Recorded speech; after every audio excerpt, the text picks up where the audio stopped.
What's up, everybody? It's your boy Toxie Boyo, and now that we have like the Minecraft movie out, and Arcane Season 2, and the Fallout series, and the Devil May Cry series is out, and Mortal Kombat 2 is coming out this year, there's a lot of discussion about how to do a good video game adaptation, how to take something that you play and turn it into something that you watch, and get that across in a way that is faithful to the source material and adapts it well. What approach can you take that works? And I have a lot to say about that because I've watched so many shows and movies based on video games over the years that have varied in quality, and a lot of them have taken different approaches. And I want to talk about the advantages and drawbacks from each of them. Before we get started, if you're new here, go ahead and subscribe, leave a like if you enjoy it, and if you want to support me directly, you can check out my Patreon. I just revamped it, reworked it. There's a lot going on there that you might be interested in. No pressure though. So in my mind, there are three ways to adapt a video game. And this is not a concrete rule. This isn't, something that you learn at film school. This is just something that I've observed over the years. I think that the first option is you just adapt the story from the games, either one to one or as best as you can. And that's like Arcane adapting the lore directly from League of Legends, not necessarily adapting the game itself, but the lore that is already established with those characters that they put into the show. That's the Last of Us series. That's the the original Mortal Kombat movie. Stuff like that. Or you can take the characters that already exist in that game and tell a new story about them. That's the Halo series. That's the most recent Mortal Kombat movie. That's the Uncharted movie. Or option 3, you can just take the world that the show or that the game takes place in and tell a whole new story. That's Assassin's Creed. That's the Fallout series. And there's other stuff. I guess that includes the Cuphead show. There's other options, like you could do an isekai type thing, like with Sonic or Minecraft, but that's not necessarily what I'm interested in. Although Sonic does that a whole lot better than the Minecraft movie does, from what I've heard. But I want to talk about each of those one by one and how it could work or how it could be a detriment. So first we'll talk about adapting the game directly. And since I've already mentioned it, let's use The Last of Us as an example. If you have a game that has a long and robust story like The Last of Us, a lot of the work is done for you. It's just a matter of trying to recapture the feeling that you get from playing the game, make sure that you hit all those same necessary plot beats, make sure that you're capturing everything that's important from the story of the game and retelling it meaningfully. The thing is, though, I don't really like The Last of Us that much, at least playing it, but I do enjoy the story that that game tells. And for the first episode of The Last of Us, I was hooked. I was in there. I was like, yo, this is like pulled straight out of the game, especially like when the outbreak initially begins and they're driving through. That shot from the back seat where you're seeing everything kind of fall apart in real time is super interesting because that's pulled straight from the game. And so when you're doing an adaptation that takes that route, your show or your movie will be at its best when it is pulling directly from the game. And a game like The Last of Us should have a show. Maybe a game like Assassin's Creed should have a show. But the thing is, once you start to deviate, that's when you're going to start losing people. I think that the episode about Bill and Frank is probably the best episode of the entire show. Especially because Bill had such a small role in the game, ultimately. Like, he's such a footnote in regards to what you actually do and experience in that game, and Frank is only ever seen hanging from the ceiling, off frame, or like off center of the frame, We never get to meet him as a character, but the show took a whole episode just to flesh out their relationship and what they meant to each other and why their death should impact you. And in the game, Bill wasn't even dead, you know? You could speculate that he kills himself later, but, you know. And I think overall the adaptation of The Last of Us works because the game works. I won't say that the show necessarily captures all the feelings that you get when you're playing it. As it goes on, it kind of devolves into a, oh, I remember this, or that's from that, or I don't know, like there's interesting routes to go. There's an explanation given for why Ellie's immune to the cordyceps fungus. Not really interested in that. But what I am interested in is the people that compare the cutscenes from the game to the actual scenes from the show. Like the argument that Joel and Ellie have after they meet Tommy. When Joel says, "You have no idea what loss is," it hits so much harder in the game than it does in the show. And it's hard to identify if it's because the show feels like it's just trying to copy what's in the game, or if it's just that it was written and directed and captured in just a different way entirely. But it makes me rather want to play the game, and I don't even like playing the game. It's not to say that Bella Ramsey or Gabriel Luna or Pedro Pascal are untalented in any way, because they're obviously not. Everybody involved in the show knows what they're doing, I think. It just falls short. And that's one of the better examples, you know? And we're going into season 2 now, which is going to adapt the second season, but it's not capturing that same feeling at all from the promotional material. I don't feel intimidated when I look at Ellie. Meanwhile, in The Last of Us Part 2, Ellie's basically the Grim Reaper. You know, people are afraid of her. And it's just not working.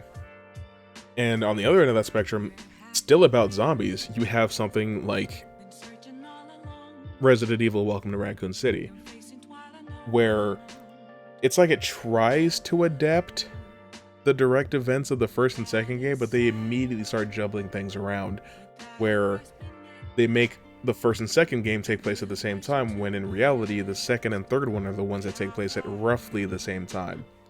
And it's just a strange reshuffling of characters and motivations, and it's just kind of like cherry picking lore from the first two games and like trying to Frankenstein stitch them together into one thing.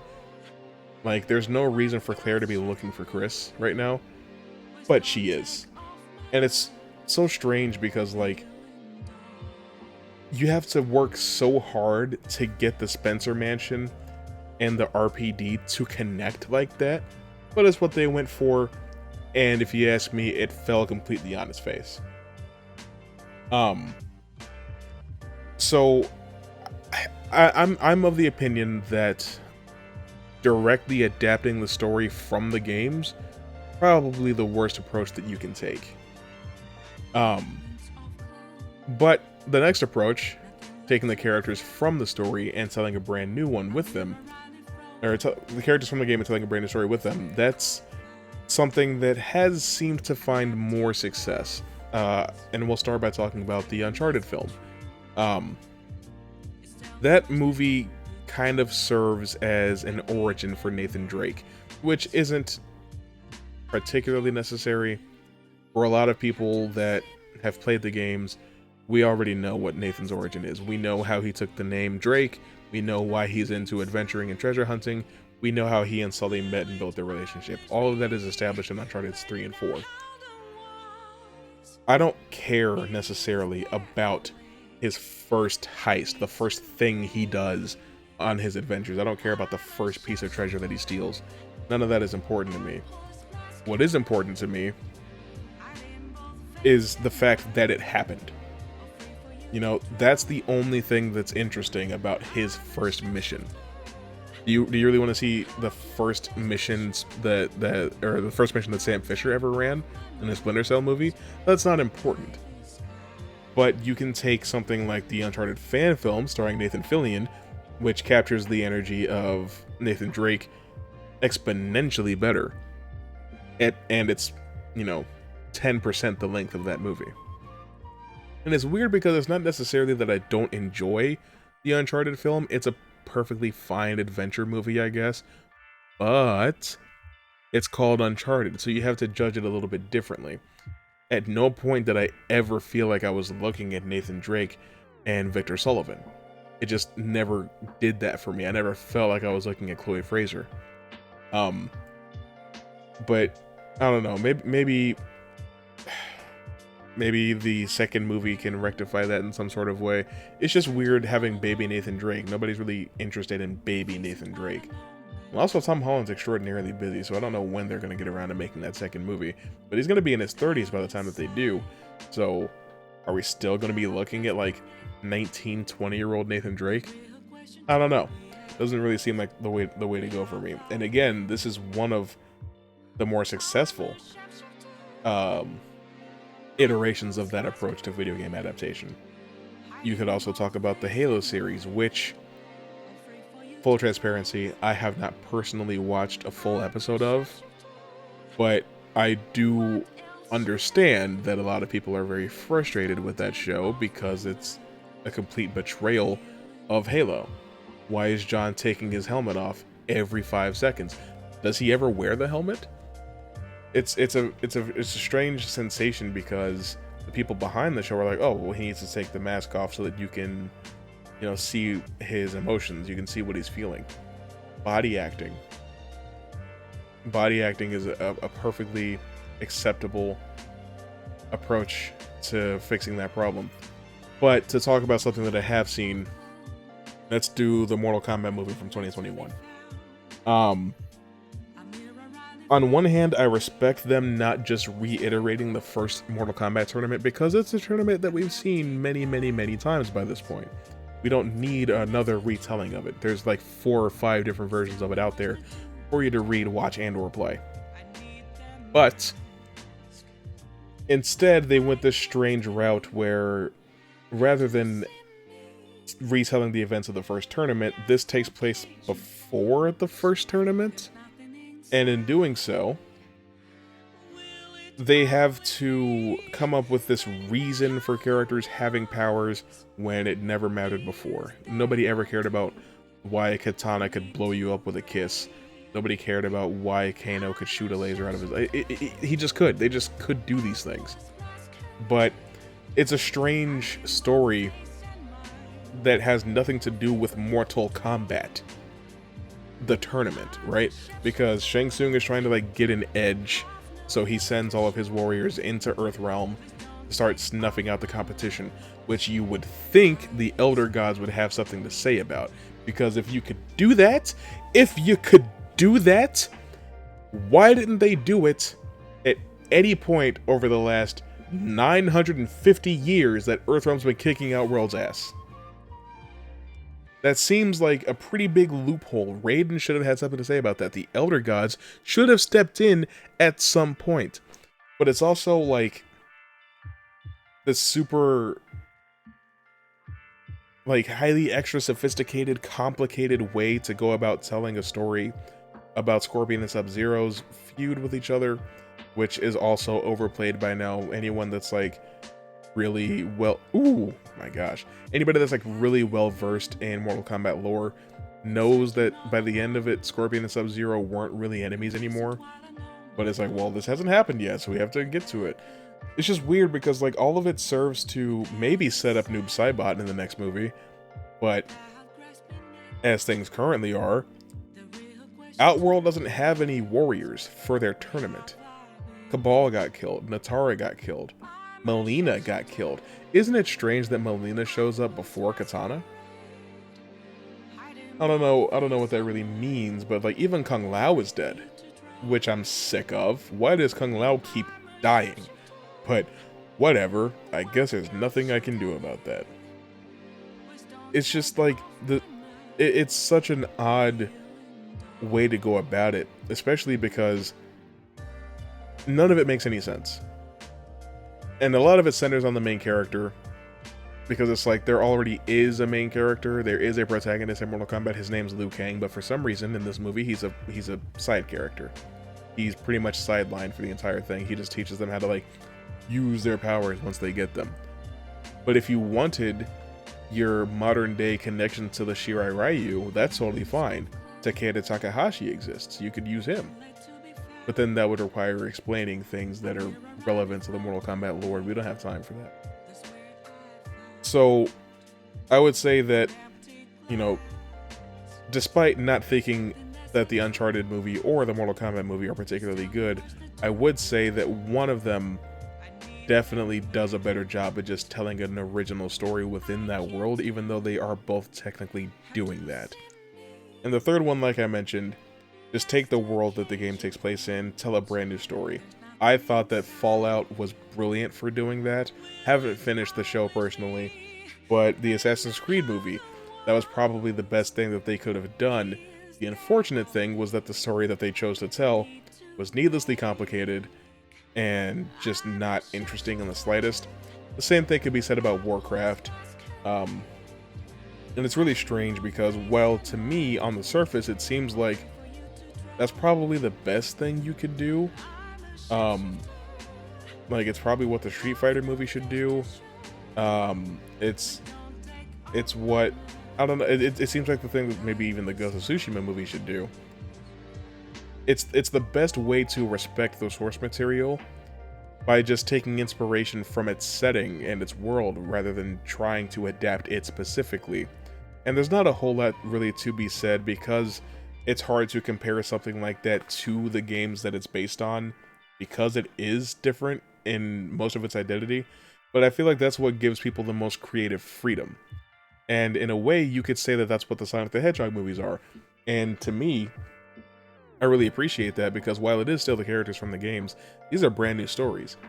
You know, they take elements from Sonic 2 and from, like, Sonic Adventure 2, and even Shadow the Hedgehog, but this trilogy of movies is solid because they have a respect for the Sonic character, and they're able to tell brand new stories that hit the right beats, that, you know, touch on all of the important elements and aspects, but don't necessarily harp on trying to outright recreate what you've played before. To be honest, there is no algebraic expression or the proper way to adapt a video game into a movie. It's the same as trying to adapt a book or a comic book. If we're being honest, the success ratio isn't as bad, especially lately, as people would lead you to believe. The Cyberpunk anime was really well received. The Tekken anime happened.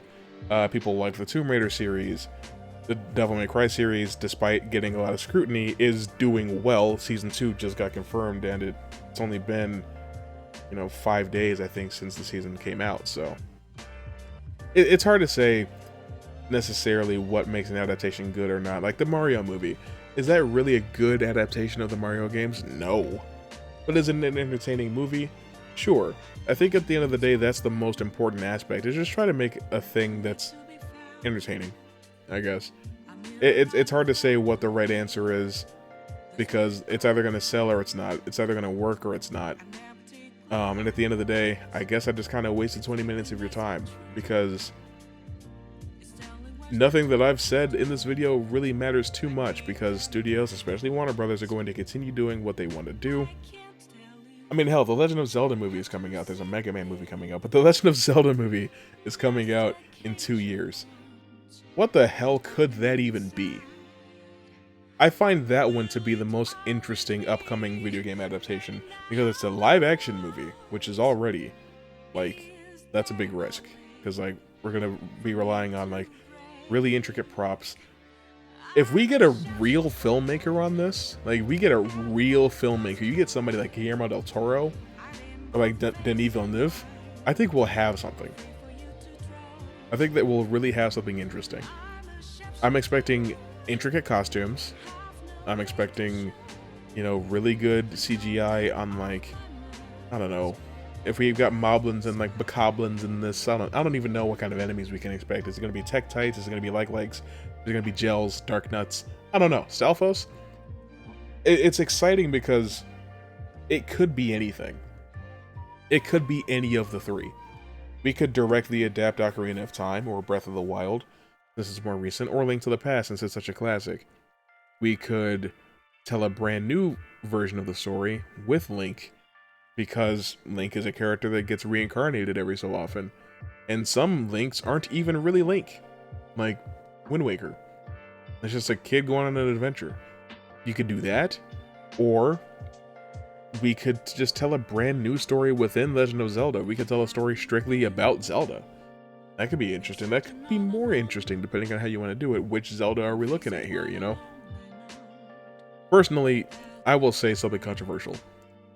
If we do focus on a Link in this movie, which is the most likely scenario, Link should talk.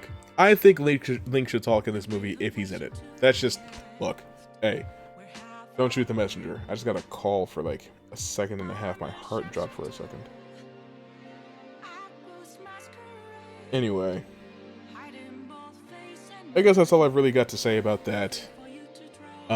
Whatever you guys think though, like what? Okay, so what is your favorite adaptation of a video game? And what do you think is the best approach of the three that I laid out? And what's your favorite example of that approach? Let me know in the comments. And if you made it to this point, thank you. You're a real one. I'll see you later.